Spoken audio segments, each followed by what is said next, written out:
Welcome to Seven River Sports. I'm your host, Terry Erickson. Each weekend, we shall look into sports, wellness, fitness. This week, a very special show as we introduce you to a remarkable young athlete. In fact, a world champion in the sport of women's log rolling, becoming a very famous sport, very popular. Our guest today, Livi Pappadopoulos. Welcome to the show, Livi. Thanks so much for having me today, Terry. Well, if you're not familiar with Livi, you're probably familiar with her dad, John Pappadopoulos, who is the host of the very popular radio show, The Sports Lead on ESPN. I've been on there several times, listened to it a lot. But before we get into log rolling and some of the uniqueness of this sport, let's set the stage for this interview by getting to know Livi Pappadopoulos up close and personal. Let's start with you. You're a student at Holmen High School. I'm going into my senior year. And when I read your resume and I looked at your profile, I was like, this girl is not only an outstanding athlete, but she is a honor student too. She does well in the classroom. Yeah, I try my best in school. It's kind of difficult between training and getting everything done outside of school that I need to do too, but I make it happen. And I know a lot of the instructors there, and I'm sure that you're one of their favorites, I would imagine, in class. But do you, are there, what are some of the subjects? Are there some tough ones that really challenge you? I'm not a math person. I've never been very good at math. And I don't know, I try to take harder classes just to challenge myself, but I guess it kind of depends on the teacher and the specific class. Well, and you have a gift in the area of English and writing. Is that going to take you somewhere? I'm hoping to be a writer when I grow up. I haven't officially decided what type of writing I'd like to do yet, but I really like creative writing, so hopefully somewhere down that road. And so certainly, besides the article I wrote that I read recently about you being a unique and not an ordinary young person, you are ordinary in terms of friends and social life and so on, because you certainly don't want to grow up too soon. Right. I mean, I'm not ready to adult yet. I don't blame you.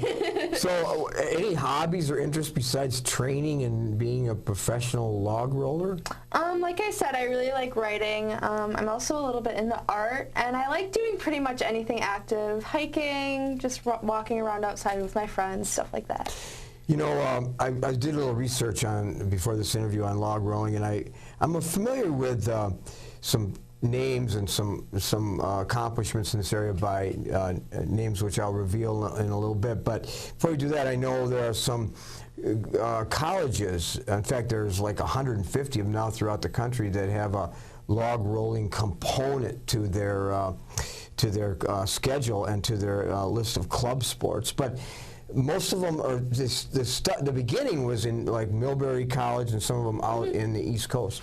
Yeah, so there's an entire national collegiate series now that started, I think, dating back to 2016. You might have to check me on that, but it's pretty new, but it's really, really successful so far. People from all over the country are getting into it in college and taking off at the collegiate level, which is a really exciting thing to see, because that wasn't something that was very popular before. No, I should clarify, it's Middlebury in Vermont, and the reason I know that is because the Heschler girls, I think 3 of the daughters of the Heschlers went to school there, and when you think of log rolling in the past in this area, you think of the Heschler girls, and you think of going out to the East Coast, and you think of Hayward, which is the home of log rolling and so on.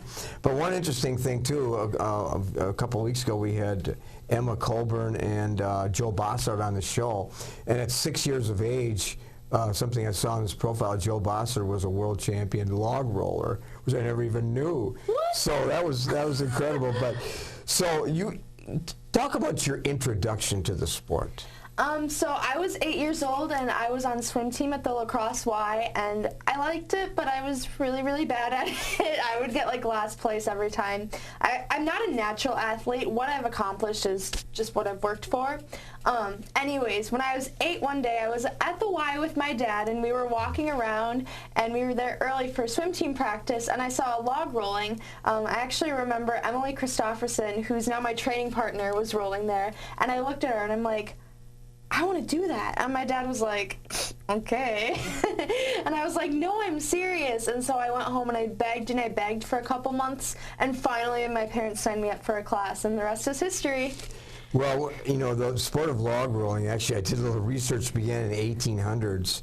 And it was a an advent of the log rolling, or logging industry, I should say. And it was the lumberjacks actually started this sport when they had a break from their day. They decided to take part in this and recreate in a sport called log rolling. And then women in the 1930s, and the type of logs back then, of course, were huge, several hundred pound logs, and now they're synthetic, and so it's a huge difference. Well, not all of the logs are synthetic. The current pro series that I'm a part of actually still does use wooden logs, Western Red Cedar. But there's a company called Key Log Rolling which now creates synthetic logs, which are really taking over the country, starting kids programs all over the place. So they haven't started having professional tournaments on key logs yet, but I could definitely see that being something that happens sometime in the near future. So the sophistication of those logs, and a lot of it, the Heslers have inspired quite a bit of it. Yeah. And but you fell in love with the sport at the age of 12, and then you were an amateur. You won countless numbers of championships. But did you ever think at age 12, or the first time when you saw that log at the YMCA swim practice, that it would lead you to this journey of success?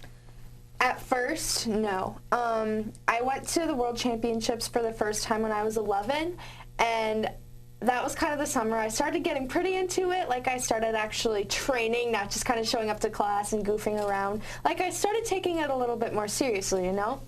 And I got to the World Championships, and I lost bad, and I was not happy about losing, and I remember going home and thinking, I'm going to make this happen for me. I'm going to be so much better, and this is going to be my passion from now on for the rest of my life. Now, 11-year-olds say lots of things like that and totally forget about it, but I was pretty serious, and I still am.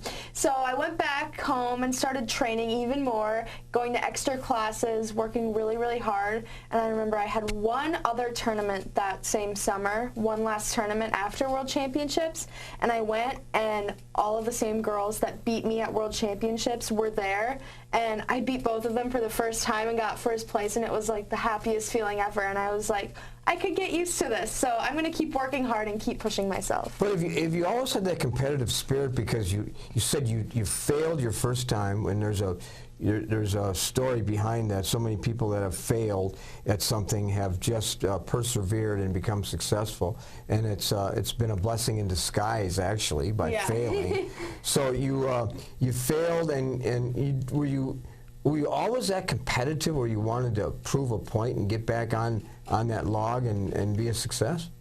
As a little kid, no. Like, when I was on the swim team back in the day, I was not very competitive. I was just kind of like, okay, my parents signed me up for a sport. I'll just do the best I can. But I think something about log rolling just kind of lit a spark in me, and that kind of started my competitive drive a little bit. It wasn't something I was born with, but since I've become a log roller, I've just taken off with it. How is log rolling, your passion, your interest, your commitment, your dedication, how has that changed your life? Oh my gosh, it's changed my life so much. When I was little, sitting in class, I could not focus at all. I was terrible at focusing, and log rolling is such a focused sport because there's so many different things you have to be thinking about, and I think that's definitely helped me in all aspects of life, between school and pretty much anything else.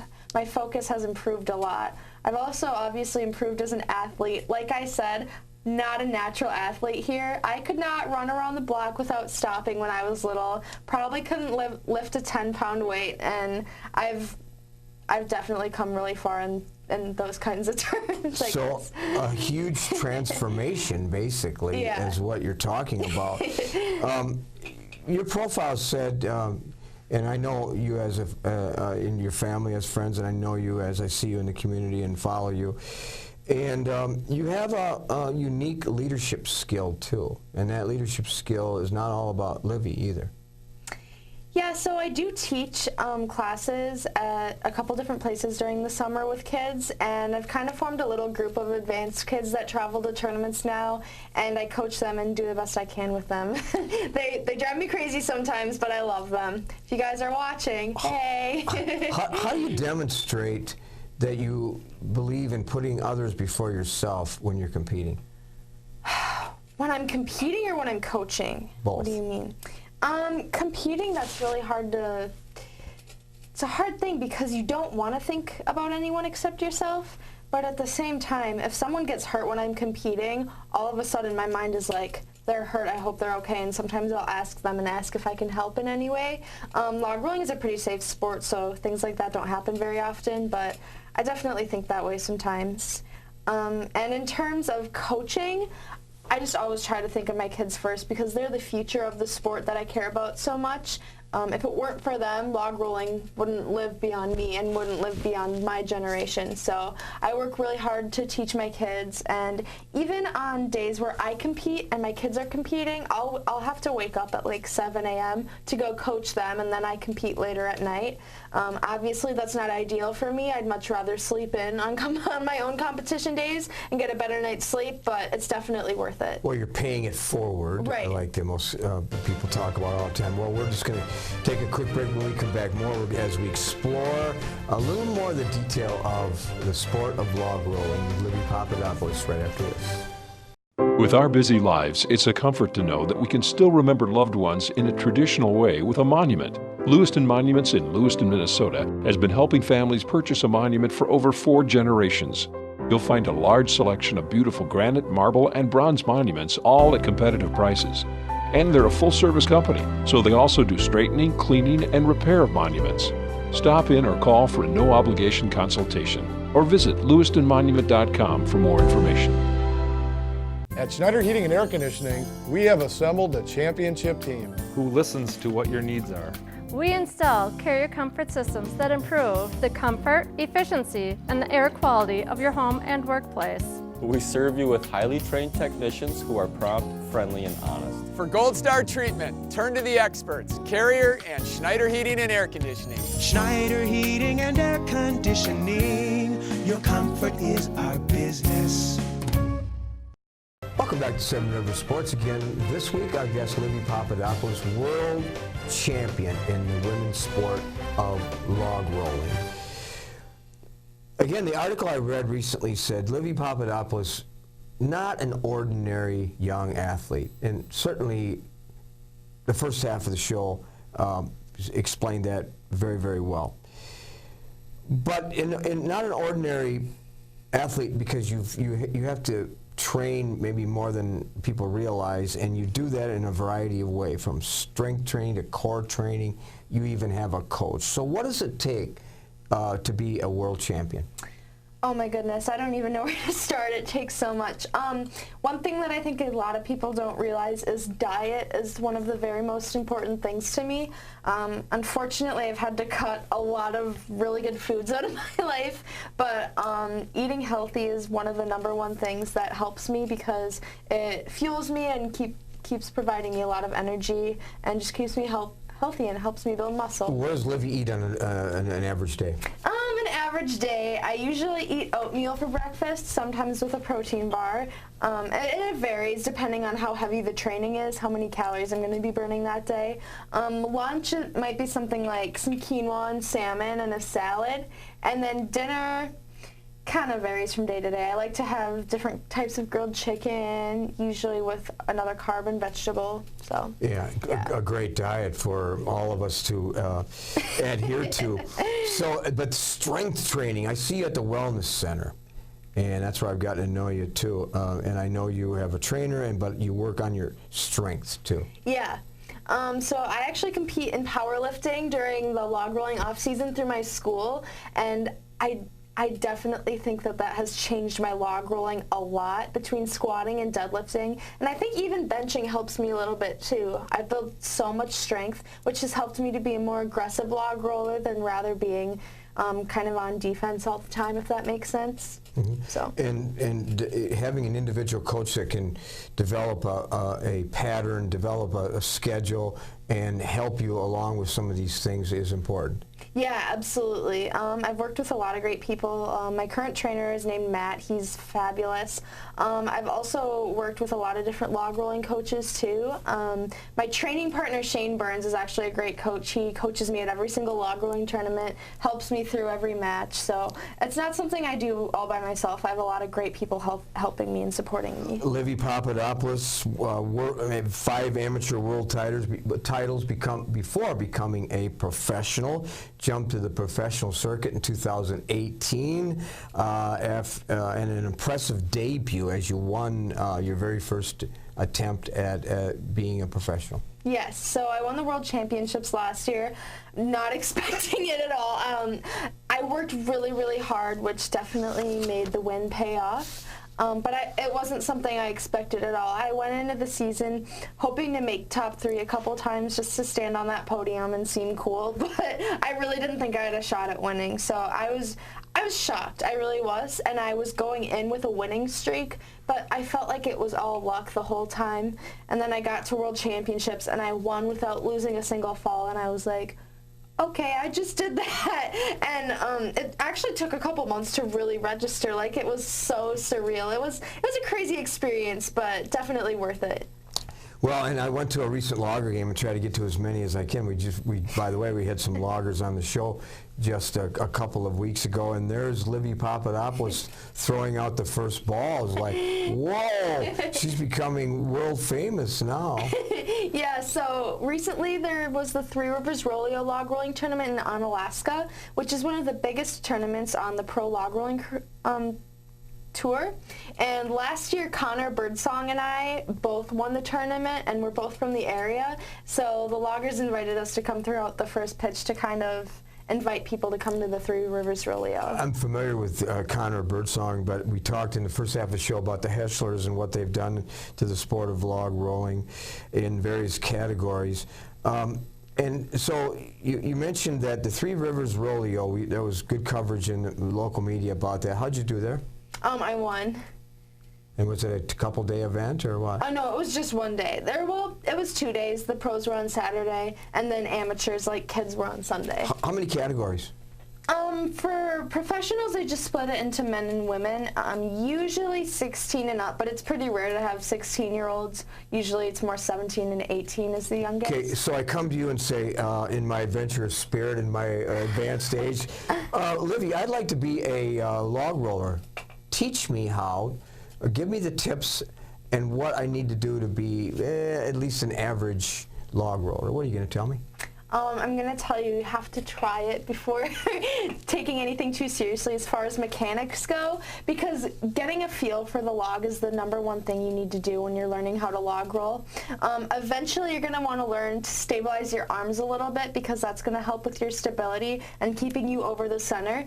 And then eventually you're going to want to work more on your quickness of your feet to keep up with the log. So how long do I have to stay on that log? I mean, is there all of a sudden a horn goes off and I've reached the end of the competition, or how long do I stay on? No, so you stay on until your opponent falls in. So each tournament is a double elimination, best 3 out of 5 matches. So you compete in a 3 out of 5 with someone, and if you win, you advance to the next round. But if you lose, you go to a back bracket. It's pretty much March Madness, but log rolling. Well, typically, how long does a competitor stay on the log?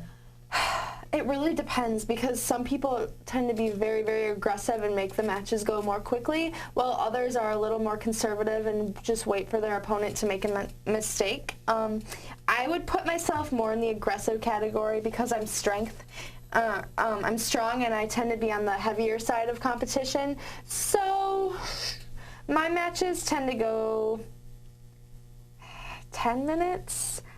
We start on a big log at the beginning, and once you time out on that log, you go to a smaller log. Big log meaning like 15 feet, 13 feet, something like that? Oh, well, they're all the same length, but they're different sizes and diameter, which makes them spin slower and faster. So the first log is a 1 minute time limit, and that's 14 inches in diameter. Then you move on to the next one, which is 3 minutes, and that's 13 inches in diameter, and then the last one is 12 inches in diameter, and that's unlimited. Yeah, but isn't there, you can do solo, and aren't there, when there's a competitor on the same log too, isn't there different versions? No, it's just competing against the other person. Okay, but I've seen where two people are on a log too, though. Yeah, that's what I'm talking about. But I've seen where individuals on the for timing too on one log. That's not part of the competition. No. Or is that just training? That's just training. Okay. Yeah. Okay. So then there's but what are the judges looking for? Isn't there a line somewhere on the log? Yeah. So there's a line in the center of the log that you do not want to cross because that is illegal. You can't touch your opponent either. So you just need to do everything you can to get them to fall off without touching them or stepping over that center line.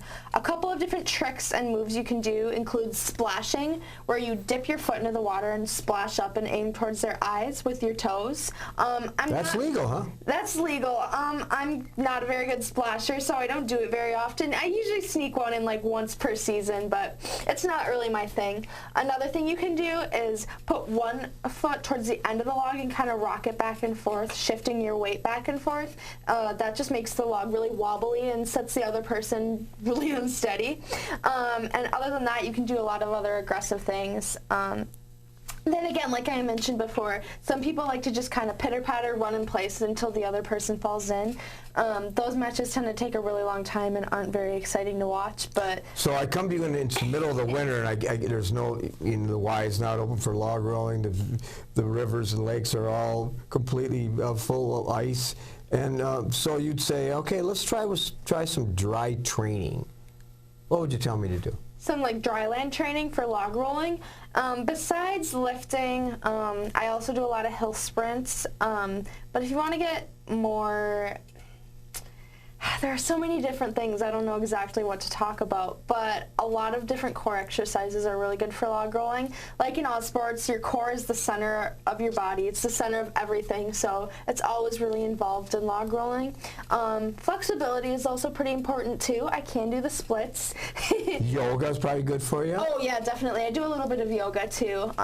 Really anything, as long as it's helping you with your overall fitness, keeping you flexible, keeping you strong, keeping you fast, and keeping your lungs in shape as well. So a balance, strength, and so on, concentration, focus. World tournaments in Hayward, and you've competed in those? What was that? World tournament in Hayward. Yes. That's the capital of log rolling. Yeah, Hayward is the log rolling capital of the world. Right. And so typically, in what age do log rollers finally like, this is enough? Typically you go into your 30s, 40s, or longer? Well, in terms of prime years, women tend to be usually early to mid-20s. I like to hope that I haven't hit my prime yet because I want to keep getting better. There's so many technical things I want to fix. Anyways, men's prime usually is mid-20s to early 30s, but people do compete through their late 30s and early 40s. Good. So I think the world record is 10 consecutive championships. Yes. And so that's your goal into the future. That's my goal. It's going to be really tough. The competition is already really tough, the field I'm competing in right now. There are also a lot of younger girls that I'm seeing at the amateur tournaments who are very, very impressive. They're all about 11 or 12 right now, but when they come up, they're going to be fantastic. So the best I can do right now is to just keep working my hardest and hope for the best. What a special show this week as we introduce our viewers to a world champion in log rolling, Livi Pappadopoulos, a senior at Holmen High School, and a bright future ahead in a variety of ways, not just in the sport of log rolling. It's been a pleasure to have you on the show, Livi. Thank you so much for having me.